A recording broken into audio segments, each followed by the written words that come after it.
हरि ओम दीर्घायुष्मान भव स्त्रीभ्यः दीर्घ सुमंगली भव सर्वव्याधि निवारण प्राप्तिरस्तु सर्व ऐश्वर्यम अभिवृद्धिर्भवतु सर्वमंगलानि भवन्तु तदास्तु. So I am continuing comparative religions, Hinduism versus Christianity, part number 29. Here I am going to talk about something like strange miracles, especially what the Europeans did was to create the resurrection of Jesus Christ. That's what it says in the Bible. He resurrected after being crucified. He was put in a tomb and he was probably wrapped in a cloth as Joseph, a very rich businessman at the time, requested Pontius Pilate, and he was put in a tomb, and after 3 days he came the tomb and gave his first appearance to Mary Magdalene. And then in the other books it says, like the other Gospels of Matthew and other things, he came before Peter also. I think in somewhere else I read, I think it's Matthew of St. Luke, that he went for 40 days, he was there with the people, with his disciples and people and all. See, now the question of resurrection. He is no doubt a prophet, we are not denying that. Now what is the background behind this resurrection? It is a culture of the Greeks and the Romans, the Italians, of resurrection.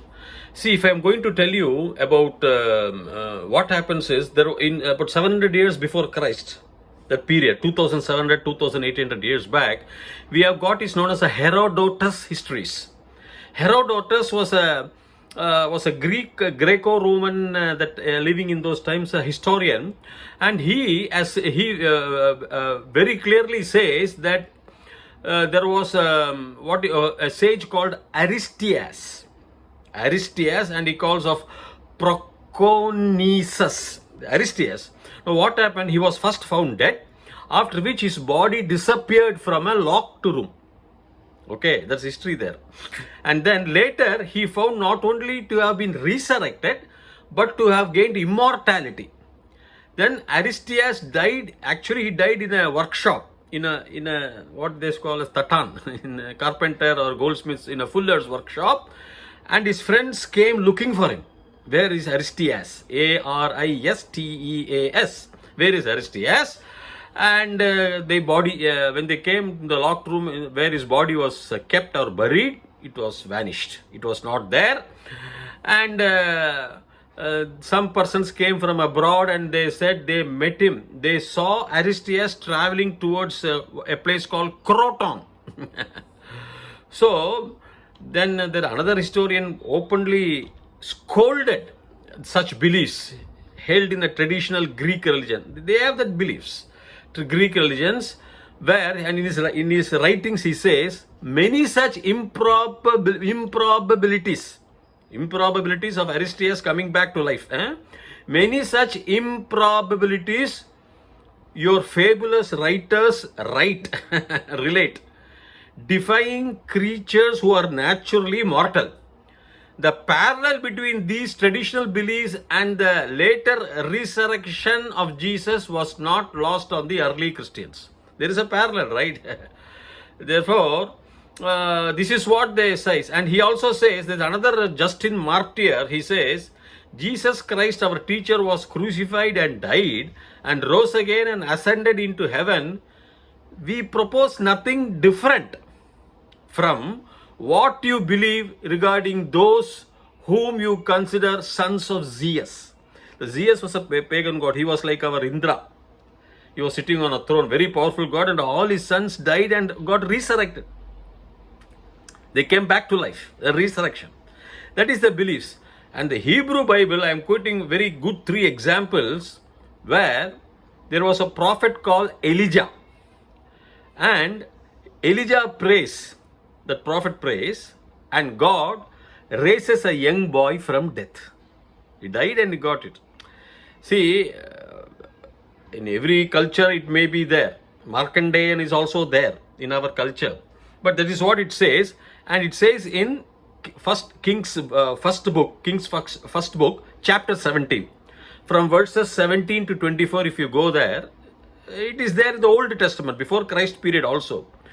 And Elisha, now he himself raises the son of a Shunammite women, he says, that is in Second Kings. First book is there. The second book of Kings. It's a Old Testament books, right? Writers write there, Kings. In chapter 4, verses 32 to 37, if you read, Elisha himself raises the son. He raises the son of a Shunammite is a tribal woman. He brings back to life. See, like our Thirinyana Sambandar also brought back to life Pumbavai. You see, that is there in every culture. It's nothing to be blamed. But in Greek religion also, resurrections are there. And this was very clearly, and Elisha's, that is going to be the prophet. A person called Elisha, a prophet is going to be born, is already told in the second book of Kings. Verses, if you go to chapter 4, verses 8 to 16, if you read, it is foretold, prophesied. What is prophesied? That a prophet will be born with his name Elisha. It's all is there. So Elisha does the resurrection and Andreas does the resurrection. Why? You must have heard about Achilles in Homer's Iliad. There is a section called Troy, the Trojan War. And Achilles, after his death, was raised from his fire, from the funeral fire by his mother Peleus. They say, but whether he actually got resurrected or not, we do not know. And another thing is a dead man. His body was thrown into the tomb. Tomb means the burial cemetery, the tomb. His body was thrown into the tomb of whose tomb? Of Elisha's tomb. Just like your Jesus Christ tomb, Elisha had died. He had a tomb. So a dead man's body was thrown into the Elisha's tomb, where Elisha was supposed to have been buried. Elisha was a prophet. And the body resurrected.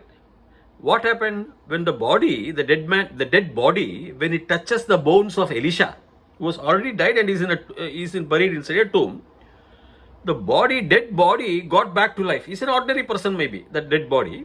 He got back to life.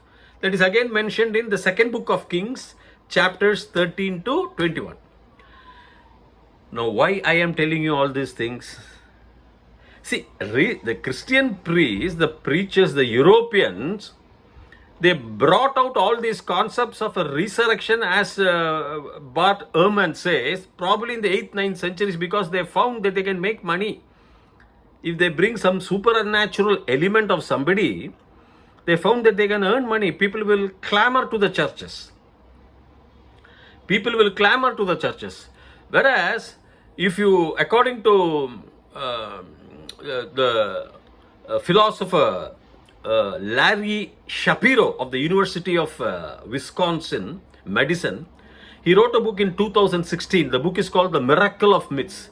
He says the evidence of resurrection is nowhere near as complete or convincing. It is not at all nowhere near convincing as the evidence on which historians rely to justify belief in other historical events, such as the destruction of Pompeii. Pompeii was a very big city in Rome. It got devastated. So he says, and Larry Shapiro goes on to write. What he writes is, it is only the vision of a spirit at that time to Mary Magdalene. Must have been. Like sometimes if you are attached to your parents, a lot of people have, even in our society, had the vision of the ancestors. The father, the dead father, or the dead mother, or the dead grandfather. Not in flesh. That's what Shapiro of University of Wisconsin says. And he goes on to say that that Jesus came out in flesh were added in later centuries. These are his words. And that's what it says in Quran. They don't believe Jesus to be a God. They only believe him to be a prophet. Everybody believes Jesus, a good person, had lived in those times, maybe. And he had preached good things to bring goodness to humanity, because tribes of Israel were also cruel and nomadic and unruly. Somebody has to bring the fear of God in them. The fear of culture, what is truth, what you should do, what you should not do, why you should not steal, kill, tell lies, and all. Those were new in those things, especially to nomads, the tribes. So these things are always there.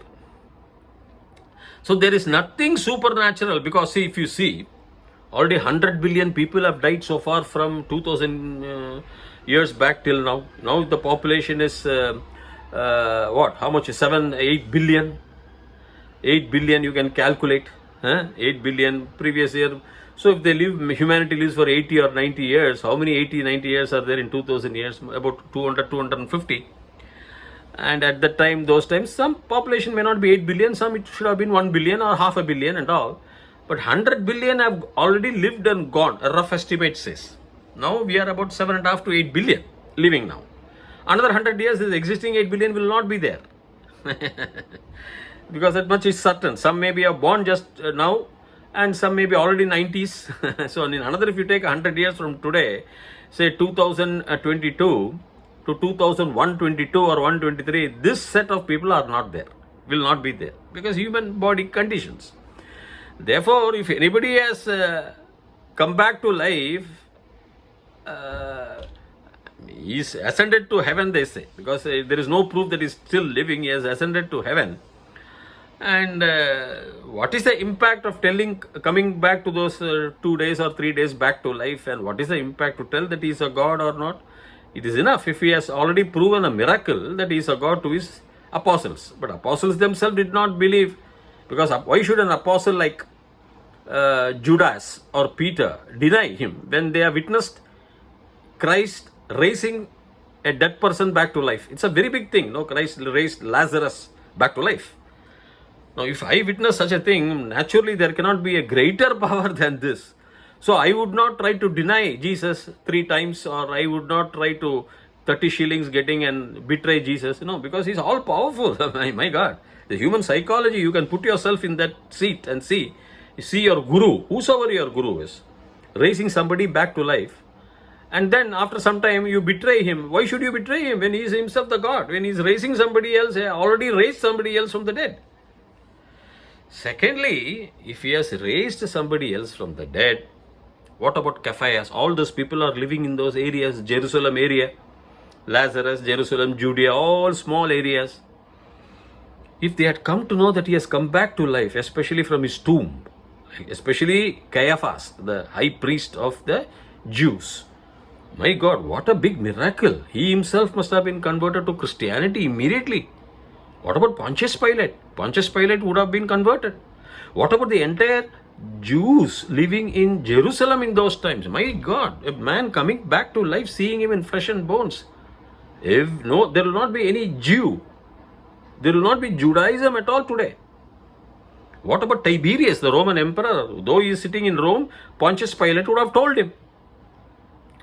What about Caligula? After Jesus Christ died, Caligula brought his statue to be erected in Jerusalem. There were a lot of killings there in Jerusalem because Jews do not accept statues. And Thomas, I saw a BBC documentary in that invasion, in that attack. Thomas did cry, "Hey Jesus, where are you? Why you don't save these Jews from the clutches of these Romans?" He was crying. That's what the BBC documentary says. Just about a year after Christ was supposedly crucified. Caligula was the Roman emperor after Tiberius. My dear friends, so after witnessing or seeing such miracles, there would not be any Judaism at all in Jerusalem. This is the biggest miracle that can ever happen to mankind. So that means, as Shapiro, as Bart Ehrman, as Robert Pierce, lot of people in YouTube when I see, they don't really attach any importance to resurrection, because if it has done, where is Jesus now? Or second, everybody would have been converted then at that point itself, because that there cannot be any miracle greater than this. Therefore, they don't attach. Probably in spirit he would have appeared. The question is, if a God can die, how a God can die? Now these people would put arguments, especially European mission. No, he died only in body, not in spirit. Sir, that is what our Vedas says. Spirit cannot die. Nainam Chindanti Shastrani, chapter 2, verse number 22. Nainam Chindanti Shastrani, Nainam Dahati Pavakah. Na chainam kledayanti apaha na soshayati maruta.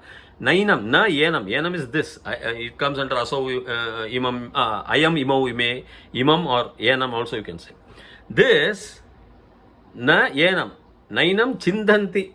Shastrani, arrows cannot get. Nainam dahati, dahanam, burning. Pavakaha, the fire. Masculine gender for Agni also you can say. Pavakaha, fire. Na chainam, na cha yenam. Na chainam kledayanti apaha. This water cannot wet it. Na soshayati maruta. Wind cannot dry it. The spirit cannot die. That's what the Vedas says. Bhagavan says very clearly in Bhagavad Gita. These are all known to us. These are all absolutely known to us. That's what the spirit. Now, when you say the spirit dies, see, he has come through the body dies, and only through the body we know that Jesus has existed. There is nothing called spirit without any figure. It's somebody else talking to you from the heavens or nothing like that. That is probably Moses or Abraham they saw some God in the burning bush or something. But Jesus appears, the entire story of Jesus is revolved around the fact that he came through a body.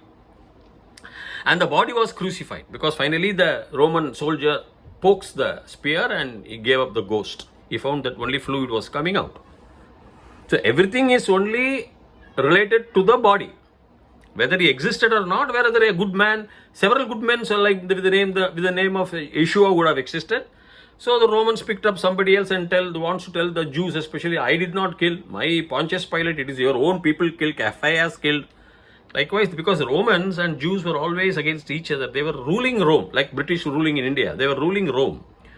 They were ruling Jerusalem. Romans were ruling Jerusalem. They attacked, they destroyed the Jewish temple also 50-60 years around that time, burnt it. But they found Jews, very intelligent people spreading around even in Rome. So they want, like our modern politicians, taking care too much of the minorities and what they would say, pacifying the minorities. The Romans similarly, same, pacified the Jews. We didn't do, we all say our man Constantine himself got converted to Christianity and all. We love your people, your prophets. We are not different. We don't want pagan gods and all. They started feeling like that, and because they found Jews are a very intellectual community. Whether it is von Braun from Nazi Germany, he was a Jew. Robert Oppenheimer, Einstein, all of them ran away from Germany to America. Jews were very intelligent even in those periods. High brain power were there to some of them. They started spreading around, trading, building money, building economies. So, in order to subvert all these things, the Romans cleverly said, no, we never did. Our Pontius Pilate even washed his hands off. In one gospel only it says like that. He washed his hands off. He washed his hands off. It is only your Jews cried for his blood. We didn't do anything like that. They started building up stories later in the 9th, 7th, 8th, 9th. See, this period of 2000 years and all, we are not sure actually. Because what is a day and what is a night? Whether a day and night is 2 days. Because in English you say a day, it can be day, the sunshine, and the night. So we are not really sure, but all these things happened 1300 years back. That's what experts feel. Nothing else. They built it up because the Roman church started earning money, and the belief in God, something supernatural, came into effect. They started building, writing, rewriting, and the Bible was rewritten so many times. King James version is the latest, I think. It is the 15th century. Therefore, I am very clear in my drishti, in my experience of chanting the Vedas or something, there is nothing supernatural there other than our Vedas, our gods. There is nothing supernatural. If you pray to Jesus, you will get the same effect as you pray to Krishna or Shiva, or maybe more. We will get more because we are in that particular frequency. We are not worshipping sorrows. And mind you, Jesus never said he has to be worshipped in a cross with his blood and in a crucified form. He never said that. Under the modern laws of psychology, this is called laws of attraction. Like Einstein's E equals mc squared, there are the laws of attraction, wherein all those electrons, you please see my chapters 1, 2 and 3, initial chapters in comparative religions, Hinduism versus Christianity. Even the electron, the body particle of Alexander or Aristotle or Mahatma Gandhi will be there in some form, in an electron form. And if you think deeply on them in that frequency, as Einstein says, you will achieve that reality. So if we start praying to negativity, sorrow, a person being hanged on a cross. The Europeans did it because they wanted to make money, but that's not the right way. That's not the right way. Acharya, if you have to worship, worship Acharya. No, nothing wrong. But with the garland on Jesus Christ, with the Ashirvadam and with the Dhanam. There are formats. That's what we do. We are not simply idols as the Abrahamic religions say. See, Prophet Muhammad did not want to worship idols because in the Jewish books also it states that idol worship is wrong. Secondly, there were 360 idols in Mecca, representing probably 360 days, says Yusuf Ali in his book. I read his book of Quran. And the tribes were fighting against each other. My idol is superior to yours is superior to that is superior. So they were killing each other. So Prophet came and said, stop all these things. There are no idols, no idol worship. God is one. Please remove all these idols. That's what he said. Because based on the local belief, local happenings. But here in Hinduism, our idols are installed through Shastra. We chant mantras that goes on the frequency of the reservoirs of different nature. There are lots of positive energies in this universe. We live inside the universe. We are not living outside the universe to take very supernatural power. The supernatural powers, the devas, exist within this universe as a part of this universe. Even if you think that the Almighty Paramatma himself is a part of the universe, he cannot be outside. So when you do start such worship, you have to have their blessings. That is what Vedas says. So when an idol of Kamakshi or Parvati or Mahavishnu or Sri Krishna and all are installed in our temples, especially in the south, all those Vegama Shastras, the 11 doors, because I have witnessed, and how through the thread you chant mantras and these energies, these electrons, the positive electrons, the happy electrons, merge together and they go into that frequency like your cell phone. You are calling your son somewhere in America. There is a connectivity. I have already told you there is an interconnectivity as per Steve Vack's principles or Iron Bell's theorem of inequality. Measurement of one electron here affects the measurement of the same electron several billions of miles away. That means they know each other. I have explained everything in my chapters 1, 2 and 3 of Comparative Religions of Hinduism versus Christianity. Please go through that. The double slit experiments. I am talking of scientifically for those atheists who do not believe in God. Therefore, ours, everything by the meditative power, which is full of energy. Your mind is full of energy. When a small dot can create an universe, infinite small dots, your mind has so many dots. Mind has so many cells. So you can create the world. Our mind is creating all these latest inventions. Therefore, do not worship anything negative. Negativity, if it strikes you, then that frequency will be coming out. As you can see, the light of rays hitting the black holes and all, it will be pouring like a rain. And you cannot come out of it. It will be very difficult. Means you should have greater strength, mental strength. That is what in Hinduism we have an idol, garland it, apply tilak, do Deeparadhana, give incense sticks. Even Chinese do, all Eastern religions do Pushpa Aradhana. Because nothing wrong, because you get concentration. You talk to the Deva whom you want to help. You talk to the cardiac specialist if you have a cardiac problem. If you talk to the kidney specialist if you have a kidney problem. If you talk to a lung specialist if you have a lung problem. Likewise, if you want to go to mathematics, go to the mathematics teacher, physics teacher, physics lab for doing experiments in physics. Every reservoir of energy is there and they will affect you and you have rebirths.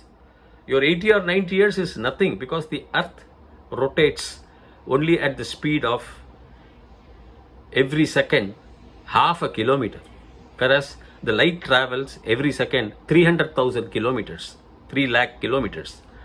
Your earth rotates at a speed of half a kilometer every second. That is so light is 600,000 times faster than the spinning of the earth. The earth year is different, the light year is different. Okay, my dear friends, the more of it I shall discuss. Till such time, Bhuyat Tavat Shubha Mangalam. Dirghayushman Bhavat. Thank you. Hari Om.